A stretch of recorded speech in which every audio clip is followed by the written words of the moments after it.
Welcome to Google Ads Unleashed, the podcast that helps you harness the power of Google Ads. And now your host, Jeremy Young. Hello guys, and welcome back to Google Ads Unleashed. Hope everyone is doing well this fine Monday. So today I want to be talking about your secret weapon this Q4, and that is, drumroll, demand gen campaigns.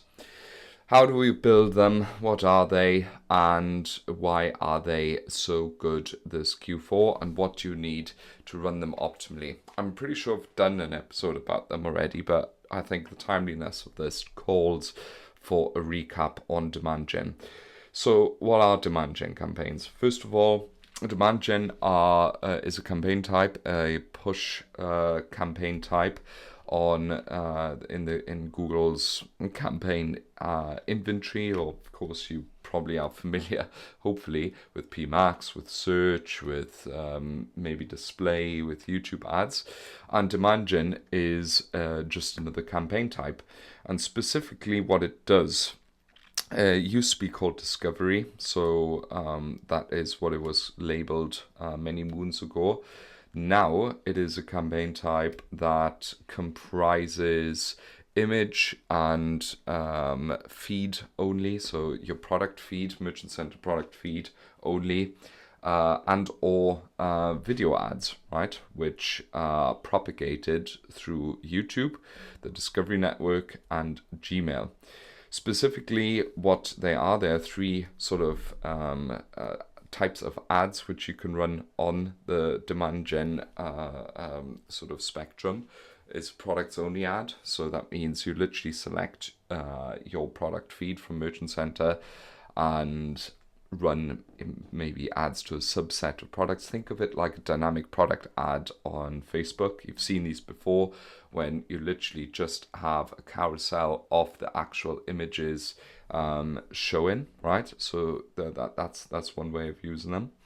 Then the second campaign ad type is images and product ad, or just image ad. It depends, of course, if you're running it as an e-commerce business or a lead gen, then of course the products part will fall away. And the images that you have here are three sort of sizes which you want: 1.91 to 1, 1 to 1, and 4 to 5 format. And basically you can think of this like an image ad for YouTube, right? Think of image ads classic, which you would have on Meta, exactly the same, but you're scrolling through YouTube, you're scrolling through the Discovery Network, or you're on Gmail, right? And that runs alongside with your product feed, right? So think of it like if you know what an Advantage Plus campaign is on Meta, then it's exactly the same. So you've got an image, and then you got your product feed alongside those images. And then lastly, you got a video and product ad. So that's your product feed that then runs together with videos. And there you can sort of iterate on whether you want to even show in specific placements, like shorts only. So it's a pretty cool campaign type, and to be honest, it used to be really rubbish, right? So many moons ago, Discovery was kind of cool. So last year, and I say many moons ago because in PPC things change so fast. It was a bit rubbish, in fairness. I tried it a lot, wasted a lot of money on it, but something happened in the last sort of half a year where demand gen suddenly has turned a corner and has become a real valuable and viable campaign type which you can use in your Google arsenal as another push channel to rival Meta, even if you want. But I'm going to talk about first what its limits are, and then how to use them and how you would sort of set up such a campaign. So let's talk a little bit about its limits. So demand gen is just not as good yet as Meta, right? So one limit that you'll always have is the spend. You will not be able to spend the same amounts on this campaign type as in your Meta ads campaigns. I also feel like because it's still a little bit juvenile as a campaign type, that you cannot sort of use it really as an experimentation channel. Okay, so usually what I would do is recycle creatives which are already working from other push channels, from your TikTok or from Meta ads. Why? Because generally speaking, another limitation of the channel is that the conversion rate is just not as good yet, which is why you have to compensate with A, better creatives, right? And B, other parameters, which I'm going to talk about now, such as, for instance, higher average order value. So generally, we've seen it work better with brands when average order value is higher of about 75 of your local currency, euros, dollars, or even pounds, whatever, because it compensates for the quite low conversion rate on those campaign types. Okay. Another limitation of the channel is that Google's conversion tracking is not that great either. So generally, Google has a real bad time because of how data-driven attribution works, with campaign types that are high in the funnel, such as, for instance, YouTube, or, for instance, demand gen in this case as well.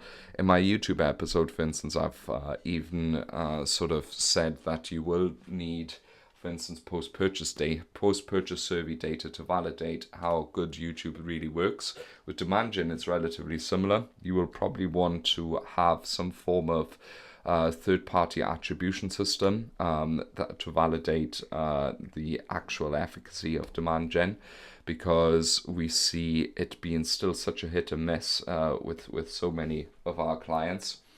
And we need some sort of third-party attribution system such as Tracify, Hyros, Triple Whale, or similar to actually verify whether this campaign type is working and driving valuable traffic or not.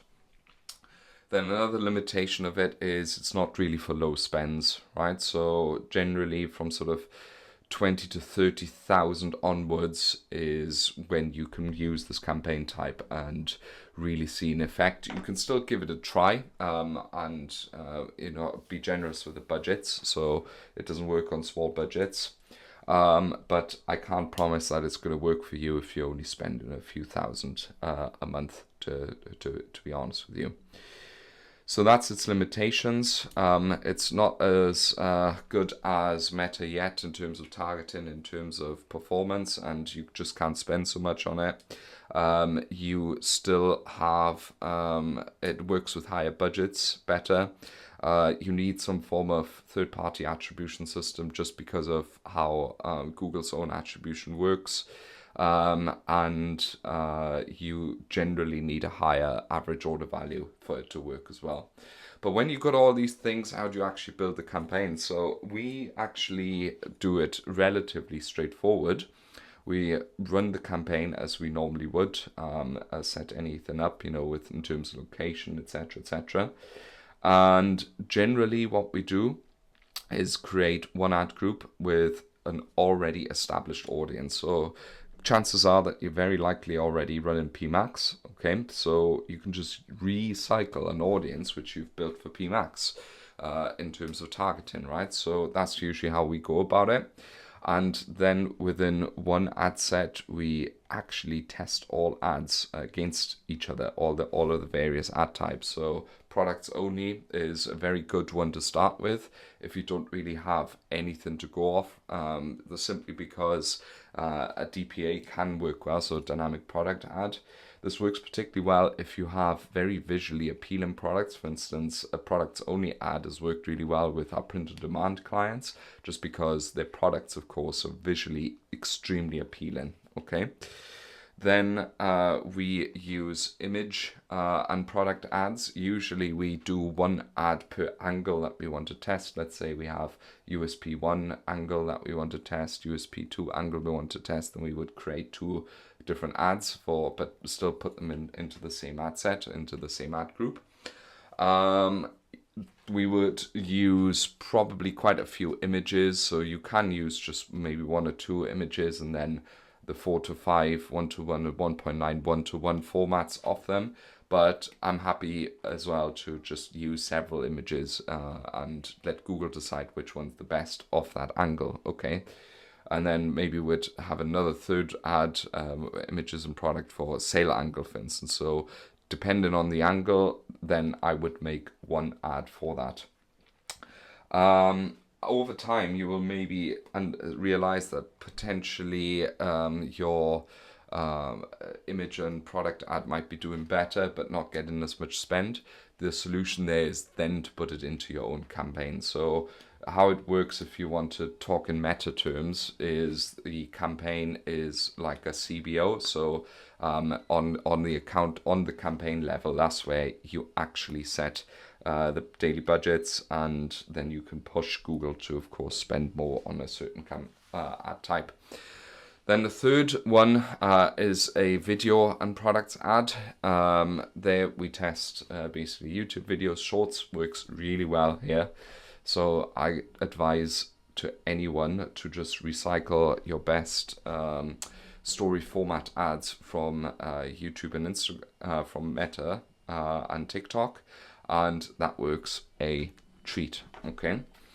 Something that we usually test then as well is then we duplicate this ad set and actually activate optimized targeting, because similar to Meta, Google will 100% always know better who is your ideal customer, who's your ideal audience, and will be better at finding those people. So generally speaking, we see that this form of targeting, the optimized targeting, outperforms our only normal sort of ad set.